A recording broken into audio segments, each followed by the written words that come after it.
할렐루야. 하나님께서는 그 무엇보다도 또 그 어떤 것보다도 공의로우세요.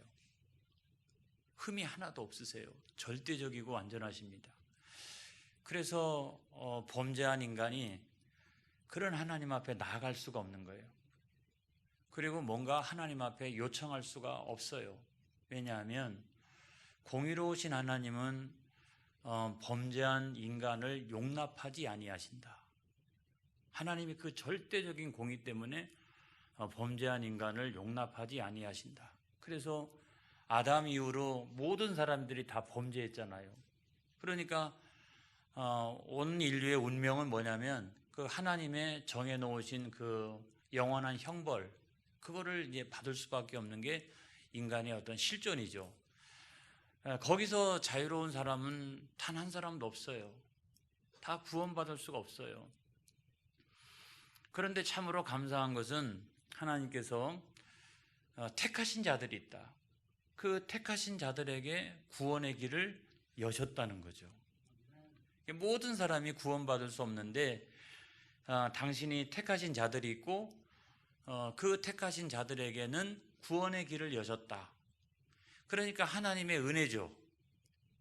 그 사람들은 죄사함을 받는 길, 또 죄로부터 구원을 받는 길, 그 길을 열어놓으셨어요. 그리고 그것을 약속하신 것이 뭐냐면 좀 어려운 말로 우리가 구속의 언약이라고 말한다. 구속의 언약이라고 말한다. 그런데 이 구속의 언약은 이 창세전부터 있었어요. 여러분 우리가 성경을 한번 볼까요? 에베소서 1장 3절로부터 5절까지 있는 말씀을 같이 살펴보겠습니다. 에베소서 1장 3절로부터 5절까지 있는 말씀이에요. 합독합니다. 찬송하리로다. 하나님 곧 우리 주 예수 그리스도의 아버지께서 그리스도 안에서 하늘에 속한 모든 신령한 복을 우리에게 주시되 그 창세전에 그리스도 안에서 우리를 택하사 우리로 사랑 안에서 그 앞에 거룩하고 흠이 없게 하시려고 그 기쁘신 뜻대로 우리를 예정하사 예수 그리스도로 말미암아 자기의 아들들이 되게 하셨으니 할렐루야. 그래서 하나님께서 이 창세전부터 예정하셔서 택하신 자들이 있다는 거예요. 이걸 믿으시기를 바랍니다. 그런데 이 구속의 언약은 제2 당사자가 예수님이세요. 무슨 얘기냐? 언약을 체결하려면 당사자가 있어야 될 거 아니겠어요? 그런데 이제 1 당사자는 누구냐면 성부 하나님이시죠. 당연히.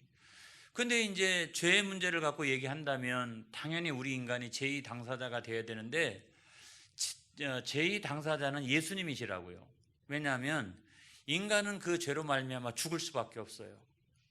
그리고 범죄한 인간은 공의로우신 하나님 앞에 나갈 수도 없어요. 그리고 뭔가 하나님 앞에 요구할 수도 없어요. 그러니까 무슨 계약을 체결합니까? 인간은 계약을 체결할 수가 없어요. 그런 자격이 없어요. 그렇기 때문에 예수님께서 그 택하신 자들을 대표해서 제2의 당사자로 하나님과 언약을 체결하시는 거죠.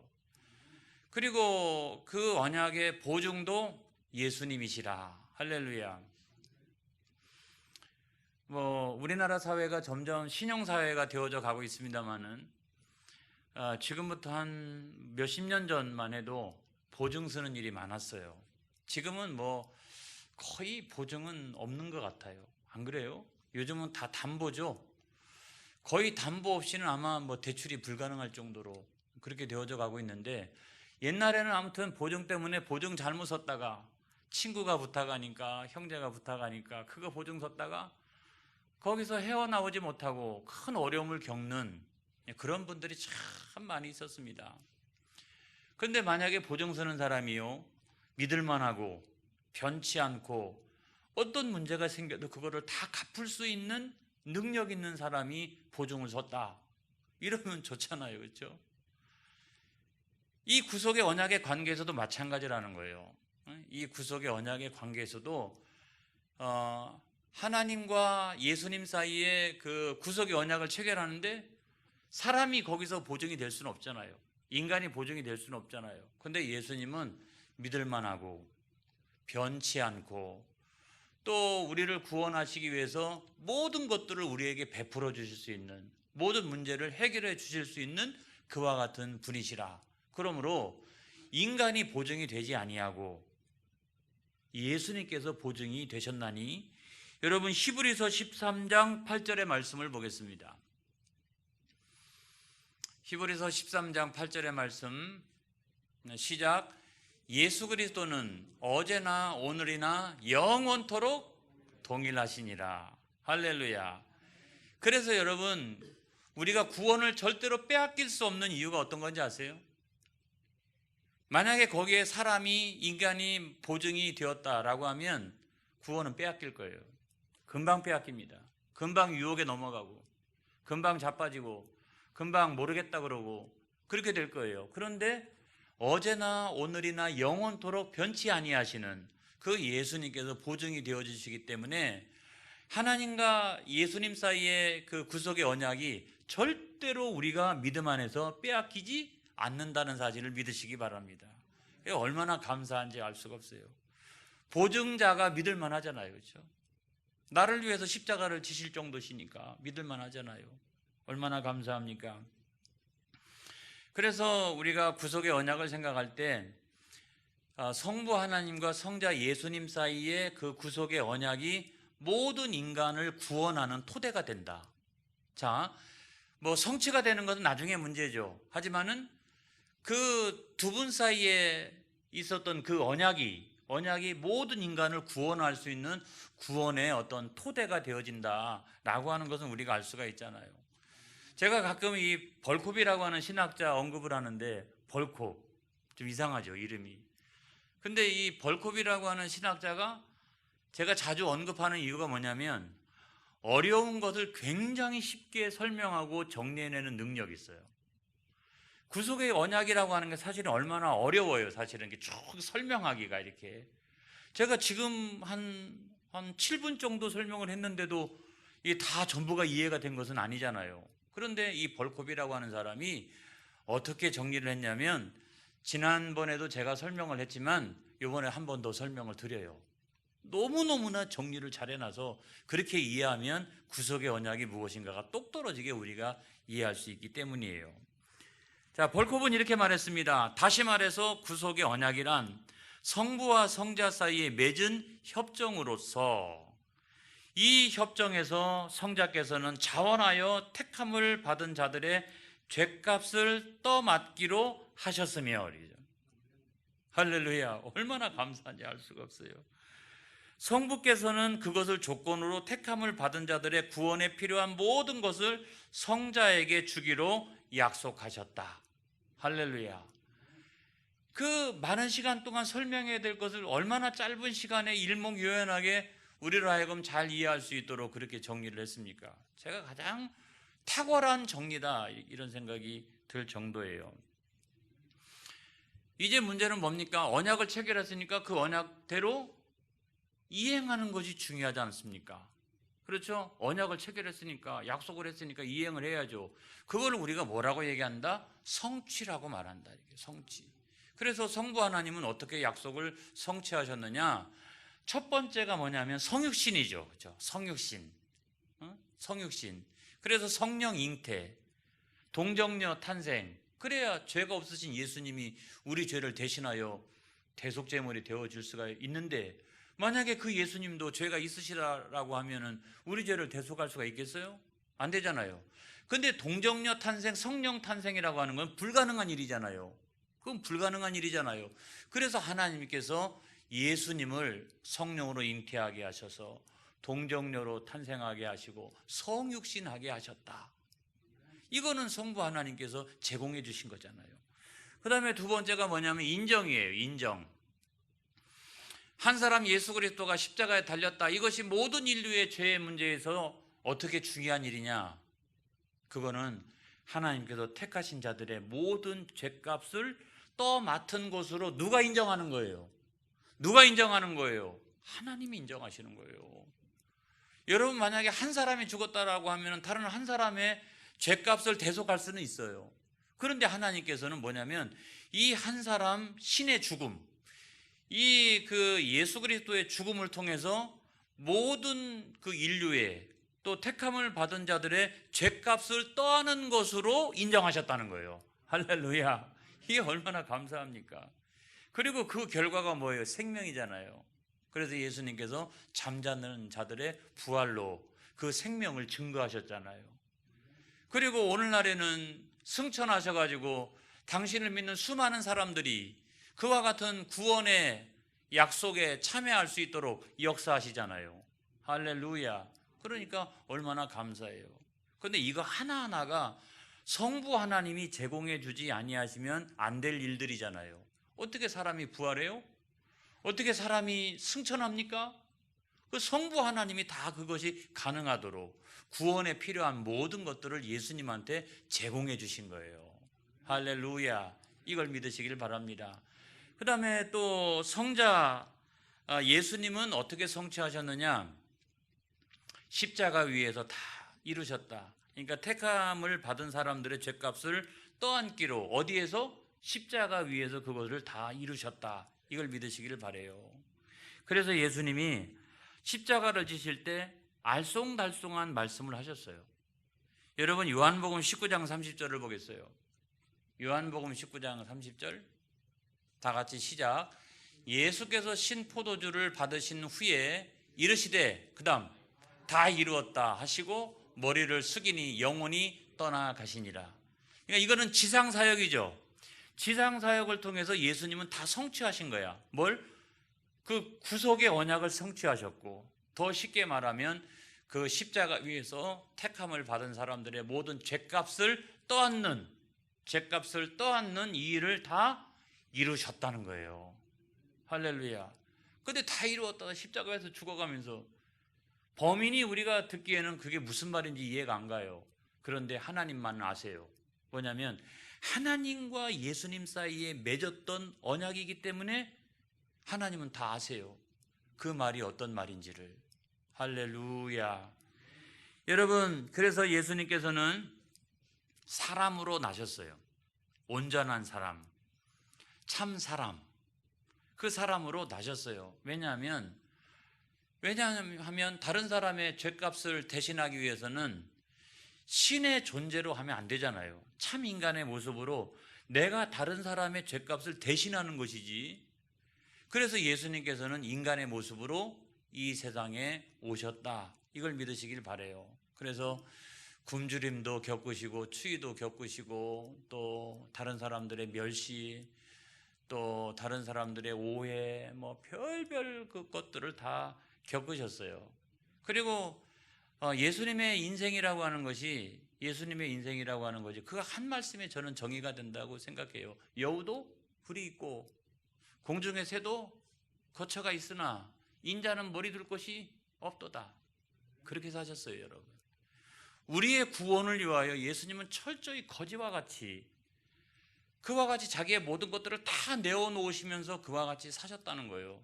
인간이 경험할 수 있는 모든 고난들을 다 겪으시면서 그렇게 사셨다는 거예요. 자, 두 번째로 중요한 건 뭐냐면 죽임을 당하셨다는 거죠. 죽으셨다 하는 거죠. 뭐예요? 죄인들의 죄값을 떠안기 위하여, 택하신 자들의 죄값을 떠안기 위하여 예수님께서 십자가에서 지셨다는 거예요. 그런데 왜 하필이면 그 십자가냐? 십자가는요, 가장 극악무도한 죄인들이 지는 거예요. 그렇죠? 그리고 십자가의 고통이 이 세상에서 인류가 경험할 수 있는, 저는 화형이 이게 굉장히 그 고통이 심하다 얘기 들었어요. 그런데 아무튼 십자가의 고통이 그 지옥의 고통을 상징적으로 표현해 주고 있는 거죠. 지옥의 고통. 그러니까 그 말을 바꾸어서 표현하면 우리가 하나님 앞에 택함을 받은 것은 너무 감사한 일이지만 원래는 내가 그런 극악한 죄인이라는 거예요. 내가 그와 같은 지옥 형벌을 받아야 마땅했다 이런 말이에요. 그런데 뭐 내가 무슨 엄청난 죄를 그렇게 저질렀나? 여러분, 그러지 않아요. 이 죄가 얼마나 무서운 것인지, 그 죄가 가지고 있는 영향이라든가 이런 것들이 얼마나 무서운 것인지를 생각해 보면 내가 그렇게 뭐 엄청난 죄를 저질렀어? 그럴지 몰라도 그러지 않아요. 그 죄값이라고 하는 것은 그만큼 큰 거예요. 그 다음에 세 번째로 보면 예수님께서는 이와 같이 그래서 십자가에서 죽으심으로써 지상의 사역을 마치셨잖아요. 그런데 예수님의 사역은 지상의 사역으로 끝나는 게 아니었어요. 승천하셨습니다. 그렇죠? 승천하셨어요. 그래서 승기하셔서 이 천상에서 하시는 사역이 또 있어요. 그러니까 예수님의 사역이 끝난 게 아니에요. 그 사역은 뭐냐? 모든 사람들로 하여금 택함을 받은 자들이 중생하도록 하는 사역이었어요. 중생하도록 이게 그래가지고 성령을 보내어 주신 거예요, 여러분. 성령을 보내어 주셨다.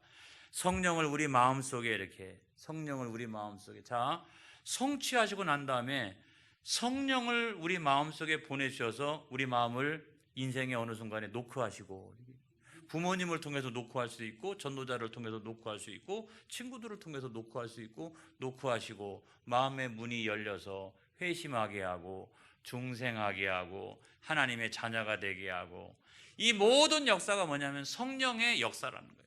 그런데 예수님이 승천하시고 난 다음에 그런 성령을 우리에게 보내어 주셨다는 거예요. 왜냐하면 이 성취된 사건이 모든 사람들이 누릴 수 있도록 할렐루야. 그래서 성령을 보내어 주셨다는 거예요. 여러분 요한복음 14장 16절로부터 17절에 있는 말씀을 보겠어요. 자, 예수님께서 하신 말씀이죠. 시작. 내가 아버지께 구하겠으니 그가 또 다른 보혜사를 너희에게 주사 영원토록 너희와 함께 있게 하리니 그는 진리의 영이라 세상은 능히 그를 받지 못하나니 이는 그를 보지도 못하고 알지도 못함이라. 그러나 너희는 그를 아나니 그는 너희와 함께 거하시며 또 너희 속에 계시겠음이라. 할렐루야. 제자들에게 그렇게 말씀하시는 거예요. 언젠가 성령이 너희 가운데 온다. 그러면 성령이 언제나 너희 마음속에 계신다. 영원토록 떠나가지 아니하신다. 그게 뭐냐면 중생하는 삶이에요. 내가 예수를 안 믿으면 절대로 성령이 내 안에 못 들어오십니다. 근데 내가 예수를 믿으니까 성령이 내 안에서 역사하시고 임재하시는 거예요. 그리고 영원토록 떠나가지 아니하신다라고 하는 말은 이미 내가 거듭나고 중생했다는 말이에요. 할렐루야. 그래서 성령이 임재하시면 그리스도의 영이 없으면 그 사람은 그리스도인이 아닌 것처럼, 그러나 그리스도의 영이 있으면 이 사람은 그리스도인인 것처럼 우리에게 거듭나는 역사가 일어나고 중생의 역사가 일어나는 것은 성령 하나님의 역사라는 거예요. 할렐루야. 그 다음에 사도행전 2장 1절로 4절에 있는 말씀을 보겠습니다. 2장 1절로 4절까지 말씀입니다. 시작. 오순절 날이 이미 이름에 그들이 다 같이 한 곳에 모였더니 호련히 하늘로부터 급하고 강한 바람 같은 소리가 있어 그들이 앉은 온 집에 가득하며 마치 불의 혀처럼 갈라지는 것들이 그들에게 보여 각 사람 위에 하나씩 임하여 있더니 그들이 다 성령의 충만함을 받고 성령이 말하게 하심을 따라 다른 언어들로 말하기를 시작하니라. 할렐루야. 자, 성령이 임재하시니까 중생하고 거듭났죠. 성령이 충만하니까 나가서 복음 전하는 거예요. 성령이 충만하지 않고서는 나가서 복음 전할 수 없어요.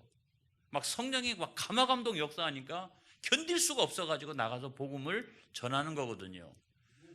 그 다음에 또 사도행전 10장 44절로 48절. 사도행전 10장 44절로 48절. 다 같이 시작. 베드로가 이 말을 할 때 성령이 말씀을 듣는 모든 사람에게 내려오시니 베드로와 함께 온 할례 받은 신자들이 이방인들에게도 성령 부어주심으로 말미암아 놀라니 이는 방언을 말하며 하나님 높임을 들음이러라.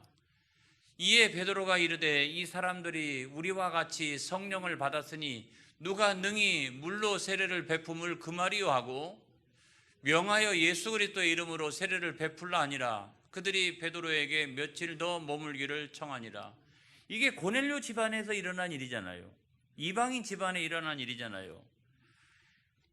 복음이 전해지고 성령이 역사하니까 이방인들도 막 구원받는 역사가 일어나는 거예요. 할렐루야. 막 구원받는 역사가, 마음의 문이 막 열리고 회심하는 역사가 일어나고 하나님의 자녀가 되어지고, 그것이 명확하니까 막 세례를 갖다가 베풀고 말이죠. 이렇게요. 그런 역사가 일어나는데, 그런 역사가 유럽에, 나중에는 북미로 넘어갔다가 그것이 다시 그 동남아, 동북아 이쪽으로 넘어갔다가 아프리카로 가고 남미로 가고, 여러분 그와 같은 하나님의 구원의 언약이 오늘날도 계속해서 성취가 되어지는 거예요. 할렐루야. 이게 언제 끝날런지는 모르겠어요. 그래서 다음 세대도 계속 예수 믿는 거고, 그렇죠? 그 다음 세대도 계속 예수 믿는 거고. 그래서 하나님의 이 구원의 언약은 이것이 성취되어지는데 계속해서 지금도 성취되어지고 있다는 거예요. 할렐루야. 얼마나 감사한지. 그래가지고 우리가 대한민국에서, 우리가 충청북도에서, 이 청주시에서 그래가지고 우리가 예수 믿은 거 아니겠어요? 그거 하나만 봐도 구원은 확실한 거예요. 그렇죠? 그거 하나만 봐도 막 성령의 역사로 말이죠, 우리가 그런 구원의 약속에 성취에 참여하게 되었으니 이 얼마나 감사한 일인가. 나 같은 사람이 뭐길래 하나님께서 나를 택하셔서 목사로 삼으시고 장로로 삼으시고 권사로 삼으시고 집사로 삼으셨나. 너무너무나 감사하다 이 말이에요. 할렐루야. 그렇기 때문에 오늘날 우리가 어떻게 살아가야 되느냐, 자, 어떤 마음을 가지고 우리가 살아가야 되느냐 할 때 제가 가장 좋아하는 말씀이 뭐냐면 갈라디아서 2장 20절에 있는 말씀이에요. 우리가 잘 아는 말씀이잖아요. 저는 우리가 그렇게 구원받은 우리가 어떤 자세를 가지고 살아가야 될까? 갈라디아서 2장 20절의 말씀을 보겠습니다. 시작. 내가 그리스도와 함께 십자가에 못 박혔나니 그런즉 이제는 내가 사는 것이 아니요 오직 내 안에 그리스도께서 사신 것이라. 이제 내가 육체 가운데 사는 것은 나를 사랑하사 나를 위하여 자기 자신을 버리신 하나님의 아들을 믿는 믿음 안에서 사는 것이라. 우리가 제자 훈련할 때 몇 번씩이나 나오는 성경 구절 가운데 하나예요. 여러분 저기서 보면은 우리가 그리스도와 함께 십자가에 못 박혔다는 거예요. 그리스도와 함께. 내가 믿음으로 말미암아 예수 그리스도를 영접하면 그리스도 예수와 함께 내가 십자가에 못 박혔다는 거예요. 그러므로 우리는 좀 죽어야 합니다, 여러분. 내 모난 성격이라든지 내 잘못된 허물이라든지 이런 것들이 제발 좀 죽어야 돼요. 그것이 그리스도 예수를 믿는 사람들이에요. 그리고 또 하나가 있습니다. 그리스도께서 나를 위하여 십자가에 죽으셨다는 이 믿음, 이 감사, 이걸 가지고 평생 동안을 살아나가는 거예요. 그리고 어떻게 해야 합니까? 하나는 그 십자가의 은혜로 나를 점점 죽이고 이렇게 나를. 또 하나는 뭡니까? 주님께서 나를 위하여 십자가를 지셨으니 늘 감사하는 마음으로, 감격하는 마음으로 살아가고, 그래서 헌금도 하고, 그래서 봉사도 하고, 나가서 전도도 하고 막 그렇게 하는 거 아니겠어요? 다른 사람들 앞에서 간증이 되게 하고, 신앙생활에 모범이 되려고 그렇게 몸부림치고, 하나님의 사람으로 온전케 되어지기 위해서 몸부림치는 이유는 그리스도께서 나를 위하여 십자가에 죽으셨다니 그 은혜가 너무 감사하니까 내가 하나님의 사람으로 살기 위해서 그렇게 온전하게 되어지기 위해서 몸부림치는 거예요. 오늘도 여러분, 그것이 예수 믿는 사람의 신앙적 태도라는 거예요, 여러분. 신앙적. 그래서 이 갈라디아서 2장 20절은 늘 우리가 묵상하면서 말이죠, 나를 치는 그와 같은 귀절로 우리가 늘 묵상해야 될 줄로 믿습니다. 노르웨이에 어떤 상인이 있었어요. 이 상인이 나이가 어느 정도 드니까 그런 생각이 드는 거예요. 하나님 은혜가 너무 감사해요. 자기의 죗값을 다 탕감해 주신 하나님의 은혜가 너무 감사해. 그래서 어느 날 식탁에서 자기 어머니에게 이와 같이 이야기합니다. 어머님, 내가 신앙생활을 하면 할수록, 나이가 들어가면 들어갈수록 그리스도 예수 안에서 하나님께서 나에게 베풀어 주신 은혜가 너무 감사하고, 그 죗값을 탕감해 주신 은혜가 너무 감사해서 내가 그 생각난 것이 있는데, 그게 뭐냐면 오늘 아침 가장 먼저 가게를 방문하는 우리 가게에 외상을 지고 있는 그런 사람 빚을 내가 오늘 탕감해 주겠습니다. 그랬더니 어머니가 너무 좋은 생각이라는 거예요.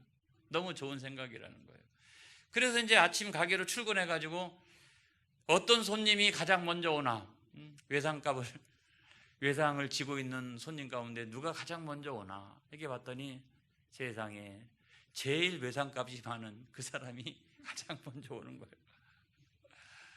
가장 먼저 오는 거예요. 그래서 무조건 이 사람 붙들어 놓고 아무튼 내가 뭔가 깨달은 바가 있어가지고 당신의 외상값을 다 탕감시켜 주겠노라고 했더니 정말이냐고, 난 믿을 수가 없노라고. 그래서 외상 장부를 가져다가 그 사람의 이름으로 되어져 있는 걸 하나씩 하나씩 지워갔어요. 그래도 이 사람이 믿을 수가 없대. 그래가지고 모든 외상값을 탕감했다라고 하는 영수증을 써서 줬어요. 그리고 그 이유를 얘기했어요. 내가 살면 살수록, 신앙생활을 하면 할수록 내 죄값을 탕감해 주신 하나님을 내가 너무 감사해서 나도 다른 사람을 향하여 그와 같이 행하면서 살고 싶어서 이렇게 오늘 했노라고 했더니 그 말을 듣고 그 손님이 눈물을 흘리는 거예요. 여러분, 그 손님이 앞으로 어떻게 살아갈까요? 제가 믿기는 그 상인이 행했던, 그 상인이 보여준 그 신앙의 모범대로 살지 않았을까? 여러분, 이런 생각이 드는 거예요. 그것이 여러분 그리스도인의 삶이라는 거예요. 할렐루야. 여러분은 점점점 이렇게 성장하고 신앙이 성장하고 신앙의 연조가 깊어지면서 우리는 어떤 사람의 모습을 드러내고 있습니까? 하나님의 성품입니까? 그리스도 예수의 그 온유함입니까? 그 겸손함입니까? 여러분, 이 구속의 언약이 언제 성취가 되느냐? 이것도 참 중요해요. 그렇죠? 구속의 언약이 언제 그 성취가 완성되어지느냐? 이게 중요한데, 자, 일단 구속의 언약이 성취가 됐다라고 하는 말은 아까의 예화를 통해서 예를 들어보면 우리 죄값이 탕감받은 거예요. 죄값이 탕감받은 거예요. 자, 그 다음부터는 그걸로 끝나는 게 아니에요. 신앙생활이란 그걸로 끝나는 게 아니라 그 다음부터는 뭐가 있냐면 성화의 길이 있다. 내가 하나님의 사람으로 더욱더 온전케 되어지고 그리스도 예수를 본받는 사람으로 더욱더 온전해지어가는 그런 성화의 과정이 있는데, 그게 염려할 것이 없는 것은 내 연약함을 누가? 성령 하나님이 도와주신다. 이걸 여러분 믿으시기 바라요. 나 그렇게 살고 싶어요. 나 이와 같이 살고 싶어요. 막 몸부림을 치고 있으면 성령 하나님이 그런 나 자신을 도와주신다라고 하는 것을 여러분 믿으시기를 바랍니다. 그래서 오늘 우리가 신앙생활의 단계는 뭐냐? 그 구속의 언약이 성취가 됐어요. 그렇죠? 저는 언제쯤 성취가 되었을까? 중학교 다닐 때? 고등학교 다닐 때? 아무튼 성취가 되었어요. 성취가 되었는데 그것이 언제 그러면 완성되어지느냐? 내가 이 성화의 길을 온전히 걸어가기 위해서 몸부림치고 성령 하나님을 늘 붙들고 우리가 살아가고 그러다가 죽었다. 그러면 내 영혼은 어떻게 돼요? 낙원에 들어가게 되고 내 육체는 땅에 묻히게 되어지고, 언젠가 예수님께서 재림하시면 내 영혼과 육체가 부활하여 만나게 되고 그 순간에 어떤 역사가 일어나느냐? 그리스도 예수의 피값으로 그 보혈의 공로와 능력으로 내 그럼에도 불구하고 있었던 모든 연약함까지도 다 불태워지고 영화되어진다. 할렐루야. 그 영화된 모습으로 하나님 앞에 설 수 있는 거예요, 여러분. 그렇기 때문에 우리가 천국 가는 거예요. 이걸 믿으시기를 바랍니다. 그래서 신앙생활이 그 구속의 언약이 나에게 성취되었다라고 해서 끝났다라고 생각하면 안 돼요. 성화의 과정을 잘 우리가 밟아 나가다 보면 하나님의 은혜로 말미암아 언젠가 그 구원의 언약이 완성되어지는 날이 온다. 그때는 언제냐? 주님께서 재림하시는 그날이다. 그래서 요즘 묵상이 되어지는 것이 뭐냐면 이런 거예요. 성취가 되어졌는데 그 완성될 때까지 우리 그 과정을 지금 지나가고 있는 거잖아요. 그래서 어떤 사람은 그런 얘기를 했어요. 공사 중이다. 나는 아직도 당신의 신앙의 집은 제대로 온전합니까? 내가 30년 공사를 했어요. 신앙의 집을. 내가 40년 신앙의 집을 공사를 했어요. 내가 20년 공사를 했어요. 내 신앙의 집은 온전합니까? 이게 천국의 모습을 보여주고 있나요? 너무너무 괴로운 거예요. 이게. 내 신앙의 집이 온전한가? 그리고 여러분, 신부 단장이라는 말이 있지 않습니까? 언젠가 신랑 되어 오시는 예수님을 만날 텐데 우리는 슬기로운 처녀들처럼 잘 준비하고 있다가 그 신랑 되신 예수님을 만나야 할 텐데 그렇다라고 하면 우리는 뭐예요? 단장 중이잖아요. 단장 중. 제 단장 괜찮은 것 같아요? 그래요? 얼굴이 확 펴야 돼요, 여러분. 할렐루야.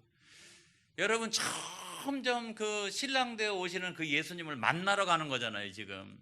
이 여정 가운데 나의 신앙생활의 얼굴의 모습은 온전한가? 이런 거죠. 나는 여전히 잘 단장하고 있는가? 이게. 나는 험상궂지 않는가? 여러분, 그래서 이것이 미소를 늘 띄고 있으라 이런 말이 아니라 여러분 그냥 느껴지잖아요. 안 그래요? 얼굴이 잘생겼든 못생겼든 그게 문제가 아니에요. 영적으로 그냥 느껴지잖아요. 이렇게 광채가 납니다, 여러분. 광채가 나요. 신앙생활을 잘 이렇게 해나가고 늘 신부 단장을 준비하고 있는 사람들은 영적으로 보면 늘 피곤에 쌓여 있고 막 괴롭고 힘든 삶을 살아가도 여러분 이렇게 표정에서 드러나는 게 아니라 그의 영이 그렇게 느껴지는 거예요. 할렐루야. 그렇게 신부 단장하고 신랑되어 오시는 그 주님. 그래서 여러분 아직도 우리는 다 됐다고 이렇게 생각하면 큰일 나요. 아직도 나는 공사 중이다 이거. 내 신앙의 집 이거 괜찮냐 이거. 보니까 형편없어. 무너진 데도 하도 많고 말이죠. 다시 수축하는 여러분 되시기 바랍니다. 그 다음에 우리가 단장 중이라고 하면 여러분 영적으로 그와 같이 우리가 잘 단장하여 주님을 맞이하는 저와 여러분이 되어지기를 바랍니다. 할렐루야. 이것이 저의 오늘 설교의 결론이에요.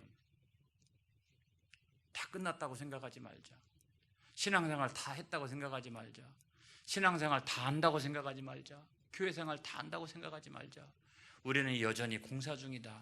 우리는 여전히 단장 중이다. 여러분 그렇게 믿으시기를 바랍니다. 자, 마지막으로 요거 하나만 정리하고서 제가 마치려고 합니다. 뭐냐면 이런 거예요. 자, 아까 제가 거듭거듭 택함을 받은 자, 구원받은 자 얘기를 했어요. 그렇죠? 자, 인류는 다 같이 그와 같이 죄로 말미암아 죽을 수밖에 없는 존재라고. 그런데 하나님께서 만세전부터 미리 택하신 자들이 있고 구원하기로 예정하신 자들이 있다 그랬잖아요. 그렇죠? 계속 제가 그런 표현들을 계속 했잖아요. 그런데 이것과 구속의 언약은 무슨 상관이 있느냐 하는 거예요. 자, 하나님의 선택은 우리는 알 수가 없어요. 하나님의 선택은 성경에 보면 창세전에 만세전에 있었어요. 그렇죠? 있었어요. 그런데 구속의 언약이라고 하는 것은 뭐냐면 이 택함을 받은 자들, 이 구원하기로 작정하신 자들을 하나님께서 역사 가운데 불러내시는 언약이라는 거예요. 이 차이를 여러분들이 잘 이해하시기를 바라요. 그래서 이 구속의 언약은 누구에게 필요한 거냐? 바로 하나님께서 구원하시기로 또 택하여 주시기로 했던 이 사람들을 향하신 성부와 성자와 성령의 언약이라는 거예요. 그러니 얼마나 우리가 감사하고 사실은 엄청나게 저와 여러분이 대단한 존재예요. 그래서 째째하게 살지 않기를 바랍니다. 좀 폼나게 살기를 바라요. 우리가 굉장한 귀족이에요, 여러분. 그런 마음을 가지고 살아가시기를 주님의 이름으로 축원합니다. 기도하겠습니다.